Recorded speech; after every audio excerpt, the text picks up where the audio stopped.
பூவே உனக்காக முதல் குஷி வரை 90s விஜயின் பசுமையான தியேட்டர் நினைவுகள்.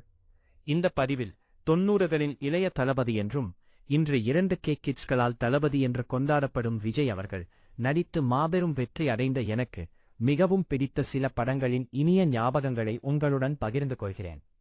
1990 ஆண்டு அவரது அப்பா இயக்கத்தில் வெளிவந்த நாளைய தீர்ப்பு முதல் ஜனநாயகன் பட வரையும் 69 படங்களில் தளபதி அவர்கள் நடித்து முடித்துள்ளார்.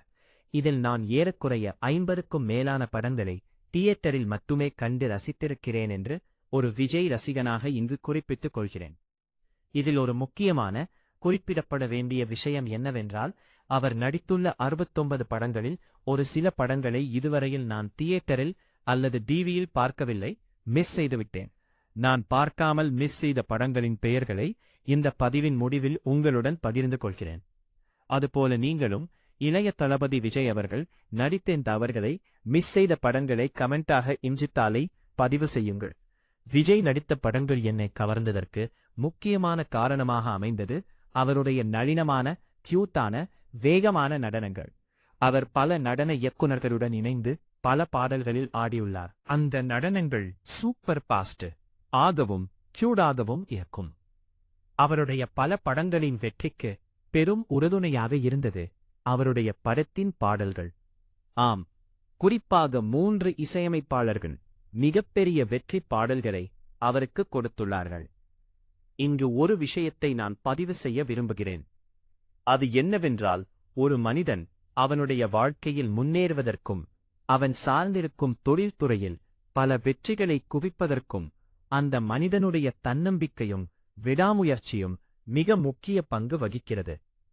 ஏனென்றால், நமக்கு பல உதவிகள், அறிவுரைகளை பலர் நமக்கு வழங்கி இருந்தாலும் நாம் எங்கோ ஒரு இடத்தில் ஏதோ ஒரு காரணத்தால் அவமானப்படுத்தப்படும் போதும், உதாசீனப்படுத்தப்படும் போதும், நிராகரிக்கப்படும் போதும் அதே துறையில் அந்த மனிதர்களுக்கு எதிராக மிகப்பெரிய வெற்றியை வாழ்க்கையில் பதிவு செய்ய வேண்டும் என்ற வெறி ஒவ்வொரு மனிதருக்கும் ஏற்படும். அதுபோலதான் தளபதி விஜய் அவர்களுக்குதான் நடித்த முதல் படம் வெளியானபோது இதெல்லாம் ஒரு மூஞ்சி, இவனெல்லாம் நடிக்க வந்துவிட்டான் என்று பலர் அவரை அவமானப்படுத்தியும் மட்டம் தட்டியும் பேசினார்கள். இன்னும் குறிப்பிட்டு சொல்ல வேண்டும் என்றால், ஒரு இதழில் இவர் ஏன் நடிக்க வந்தார், இவர் முகத்தை கண்ணாடியில் பார்த்து இருக்கிறாரா, கதாநாயகனுக்கு உரிய முகமில்லை, இவருக்கு ஏன் இந்த வேலை என்ற ரீதியில் ஒரு கட்டுரையை இந்த அரைவேக்காட்டுத்தனமான, கேலித்தனமான நையாண்டிகளை புறந்தள்ளிவிட்டு விஜய் அவர்கள் கடுமையாக உழைத்தார். அதற்காக அவர் தன்னை முழுமையாக தயார்படுத்திக் கொண்டார். படங்களில் இந்த பாடலை பாடிக்கொண்டிருப்பது உங்கள் விஜய் என்ற டைட்டில் கார்டுடன் பாடி அசத்தினார். எனக்கு மிகவும் பிடித்த தளபதி படங்களை, அந்த நினைவுகளை உங்களுடன் பகிர்ந்து கொள்கிறேன். முதல் படமாக நான் கூறுவது பூவே உனக்காக படம். பூவே உனக்காக படம் சூப்பர் குட் பிலிம்ஸ் தயாரிப்பில் விக்ரமன் அவர்கள் இயக்கி 1996 ஆண்டு வெளிவந்து மிகப்பெரிய வெற்றி படமாக, முதல் வெள்ளி விழா படமாக விஜய் அவர்களுக்கு அமைந்தது. குறிப்பாக இந்த படத்தின் மூலம் அவர் பெண் ரசிகைகளை வெகுவாக கவர்ந்தார். ஏன் இந்த படத்தை நான் குறிப்பிட்டு கூறுகிறேன் என்றால், அதற்கு முன்பு அவர் தனது தந்தையின் டைரக்ஷனில் சில படங்களில் நடித்திருந்தாலும் படங்கள் ஒரு ஆவரேஜ் வெற்றியை பதிவு செய்திருந்தது. அவைகள் முழுக்க முழுக்க ஒரு கமர்சியல் மசாலா படமாக இருந்தன. அது ஆண் ரசிகர்களையே கவர்ந்திருந்தது.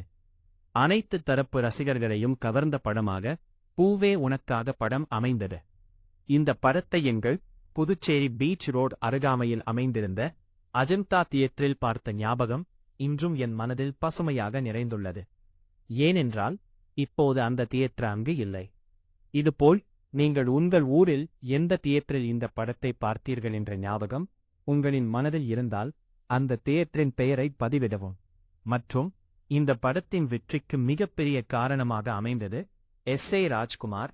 இந்த படத்தின் அனைத்து பாடல்களும் சூப்பர் ஹிட். குறிப்பாக ஆனந்தமாக ஆனந்தம் பாடும் மனம் என்று தொடங்கும் பாடல் இன்று வரையில் காலம் கடந்து நிற்கிறது. எனக்கு மிகவும் பிடித்த இரண்டாவது படமாக இங்கே நான் குறிப்பிடுவது விஜய் நடித்த லவ் டுடே படம். இந்த படம் விஜய் அவர்களுக்கு ஒரு மிகப்பெரிய வெற்றியை பதிவு செய்தது. இப்படத்தை பாலசேகரன் என்பவர் இயக்கியிருப்பார். தன் நடிப்பால் பல இடங்களில் ரசிகர்களை படத்தின் கதை ஓட்டத்துடன் ஒன்றிணைய செய்திருப்பார். மேலும் இப்படத்தில் விஜய் அவர்களின் ஹேர் ஸ்டைல் படத்தில் வித்தியாசமாக இருக்கும். அது மட்டும் இல்லாமல் படத்தின் பல காட்சிகளில் கண்ணாடியை அணிந்து நடித்திருப்பார். அது ஒரு பவ்யமா அழகான லுக் அவருக்கு கொடுத்திருக்கும். இந்த படத்திற்கு இசையமைத்தவர் ஒரு புதுமுகம். அவரின் பெயர் சிவா. இந்த இசையமைப்பாளரின் பெயர் இன்று வரை பலருக்கு தெரியவில்லை. அனைத்து பாடல்களும் சூப்பர் ஹிட். குறிப்பாக ஏன் பெண் என்று பிறந்தாய் போன்ற பாடல்கள் இன்றும் ரசிகர்களால் விரும்பப்படும் பாடலாக உள்ளது. இந்த படத்தின் வெற்றிக்கு பெரிய காரணமாக அமைந்தது படத்தின் கிளைமேக்ஸ் காட்சியாகும். இப்படத்தை இதுவரை பார்க்காதவர்கள் இப்போது பார்க்கும் வாய்ப்பு கிடைத்தால் பாருங்கள், கண்டிப்பாக உங்களுக்கு பிடிக்கும். எனக்கு பிடித்த தளபதி படங்கள் வரிசையில் நான் குறிப்பிடும் 3வது படம் காதலுக்கு மரியாதை. இந்த படத்தின் வெற்றி இமாலய வெற்றி என்று கூறலாம். ஏனென்றால் இந்த படம் விஜய் ரசிகர்களின் எண்ணிக்கையை உலக அளவில் உயர்த்த சிறந்த படமாக அமைந்தது. குறிப்பாக இந்த படத்தின் கிளைமேக்ஸ் காட்சி மிக இயல்பாகவும் அனைத்து தரப்பு மக்கள் விரும்பும் கிளைமேக்ஸ் காட்சியாக அமைந்தது. குடும்பங்கள் கொண்டாடிய ஒரு காதல் படமாக இப்படம் அமைந்தது. ஒரு சில படங்களுக்கு மட்டுமே மக்கள் கிளைமேக்ஸ் காட்சியில் எழுந்து நின்று கைதட்டி ஆரவாரம் செய்து மகிழ்ச்சியாக கொண்டாடுவார்கள். அந்த மகிழ்ச்சிகரமான சம்பவம் இந்த படத்தின் கிளைமேக்ஸ் காட்சிக்கு கிடைத்தது. இப்படத்தை முதல் வாரத்திலேயே 2 முறை தியேட்டரில் பார்த்தது பசுமையாக நினைவில் உள்ளது. இப்படத்தின் சிறப்பாக நடித்ததற்காக விஜய் அவர்களுக்கு தமிழ்நாடு ஸ்டேட் பிலிம் அவார்டு கிடைத்தது. இப்படத்திற்கு இசையமைத்தது இசைக்கடவுள் இசைஞானி இளையராஜா. இந்த படத்தின் அனைத்து பாடல்களும் சூப்பர் ஹிட். குறிப்பாக என்னை தாலாட்டு வருவாளா பாடல் இன்று வரை பல இசைக்கச்சேரிகளில் பாடப்படுகிறது. தளபதி விஜயின் ஆரம்பகால படங்களை குறிப்பாக 90களில் பல வெற்றி படங்களை கொடுத்த நிறுவனமாக சூப்பர் குட் பிலிம்ஸ் திகழ்ந்தது. இதுவரை அந்த சாதனையை வேறு எந்த தயாரிப்பு நிறுவனங்களும் விஜயுடன் இணைந்து தொடர் வெற்றி படங்களை கொடுத்து அந்த சாதனையை தகர்த்து எறியவில்லை. விஜய் அவர்கள் நடித்த எனக்கு மிகவும் பிடித்த 4வது படமாக நான் குறிப்பிடுவது துள்ளாத மனமும் துள்ளும் படமாகும். இப்படத்தின் இசையும் எஸ்.ஏ. ராஜ்குமார் ஆகும். இன்று வரையில் எனக்கு மிகவும் பிடித்த விஜய் படங்களில் இது முக்கியமான படம். இப்படத்தில் விஜய் அவர்கள் குட்டி என்ற கதாபாத்திரத்தில் மிக இயல்பாக சிறப்பாக நடித்திருப்பார். படத்தில் அனைத்து பாடல்களும் சூப்பர் ஹிட்.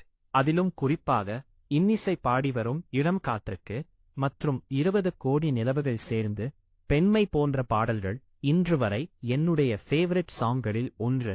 என்னை கவனித்த 5வது படமாக நான் குறிப்பிடும் படம் குஷி படமாகும். இப்படம் ரிலீஸ் ஆவதற்கு முன்பு வெளியான 2 படங்கள் பெரிய அளவில் விஜய்க்கு வெற்றியை கொடுக்கவில்லை. ஆனால் அந்த குறைகளை போக்கும் விதமாக இப்படம் அமைந்தது. ஏனென்றால் இப்படத்தை இயக்கியிருந்தது இப்பொழுது நடிப்பு அரக்கன் என்று எல்லாராலும் கொண்டாடப்படும் எஸ்.ஜே. சூர்யா. இப்படத்திலிருந்து விஜய்க்கு வேறு ஒரு ஸ்டைலிஷான லுக் கிடைத்தது. இந்த படத்தில் விஜய் மிக அழகாகவும் ஸ்டைலாகவும் இருப்பார். இந்த படத்தின் வெற்றிக்கு முக்கிய காரணமாக அமைந்த பாடல்கள் அனைத்தும் சூப்பர் ஹிட். படத்திற்கு இசை தேனிசை தென்றல் தேவா. இப்படத்தில் அனைத்து பாடல்களிலும் விஜய் மிகச்சிறந்த நடனத்தை ஆடி ரசிகர்களை குத்தாட்டம் போட வைத்திருப்பார்.